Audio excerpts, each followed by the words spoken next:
Good day and welcome back to another Dbz Dokkan video. In this video we're going to be taking a look at the Ultimate Red Zone SDBH edition and the first fight against Golden Cooler. Now we're going to be completing this with no items used, which is going to be, I would say, relatively challenging. Obviously we have a couple easy A's and Dokkan Awakenings and that we're using. But I would say Cooler does hit pretty hard. He does hit relatively hard. And his second phase, he gets even stronger. So it's not really that super easy. I know the STBH ones are a bit easier, a bit more linear, a bit kind of simpler than a lot of the other Red Zone. But I think for me, overall, it's just a fairly consistent and fairly good opening stage to the Red Zone. I think it was relatively tough at the time when it first came out, and I think it's a lot of fun. So I'm going to be using variants of the Dragon Ball Heroes team to take out, pretty much all of the Red Zones, and just keep trying out the different kind of team builds and heroes units that you can use. Overall, a lot of the fights are just two phases, and Golden Cooler is no exception. Golden Cooler has a first phase, as you can see here, which is int type, and then he turns into a tech type unit, which is why we've hinted our team with a heavy int flavor to try and counteract this. So for team build, instead of just going for AGL SS4 Vegito the whole time, I decided to go with something a little bit different, basically just experimenting with some of the older units yet to easy A, some we have, and just kind of fooling around a little bit. So we have the physical SS4 Vegito, obviously post Easy A, a really strong unit, 180% lead for the category, or the crossover category, and just in general very strong defensively after defense, a good floating support as well, and does great damage. So SS4 Vegito is very good. Having two of them does make life a lot easier. Then we have the Xenopan. Xenopan is like an upgraded version of Strength Whis, with her dodge chance, her ability to gain defense on dodge, and her very big support capabilities. She's very solid, and she does a fantastic job realistically in facilitating the team. Now we have two main rotations. The first rotation features the Strength Super Saiyan 3 Xeno Goku, who's one of the best defensive units in the game, with his ability to guard all attacks and have damage reduction. You tend to be pretty tanky after that. On the same page, we also have, of course, the SS4 Gohan, who is a unit that's also quite tanky, but it depends on how many SS4 units you have on the team. We are fortunate enough that we have enough SS4 units to make it work. It is super important to keep that in mind when you are building your team. The next rotation we have is the Int Dark Masked Saiyan, or Dark Masked King, who is, I believe, King Vegeta, and he's very solid.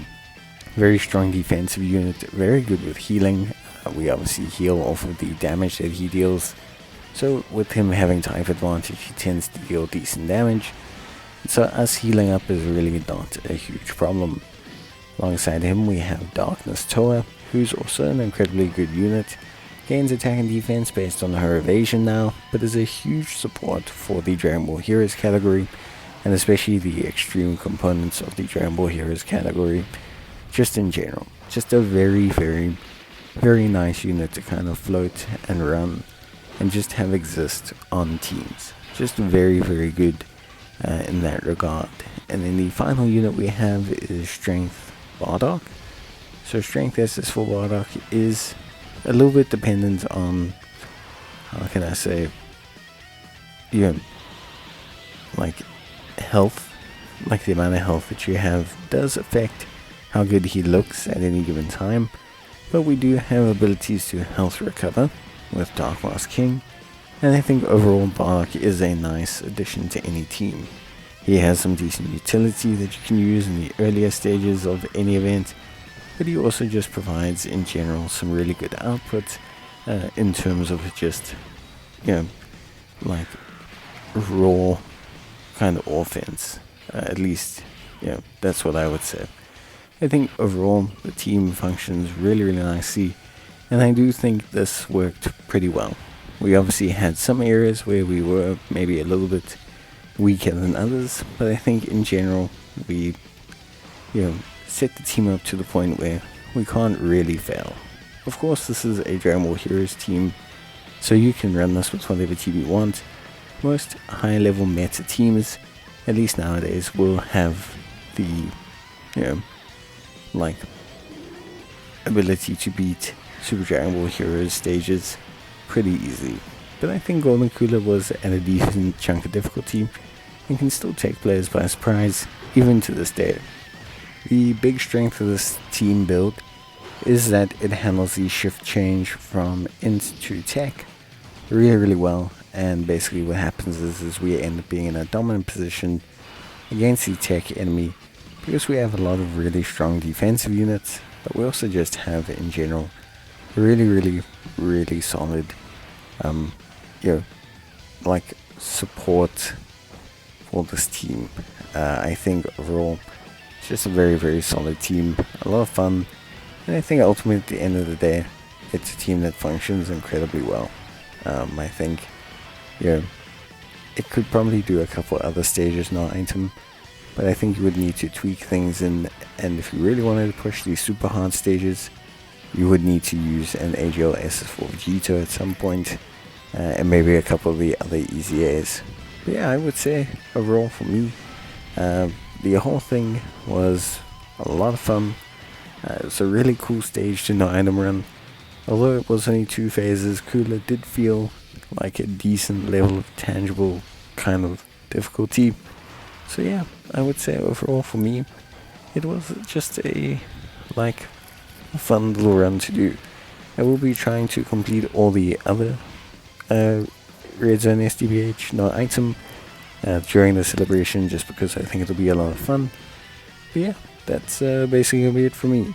I hope you guys enjoyed the video, and I will see you guys in the next one.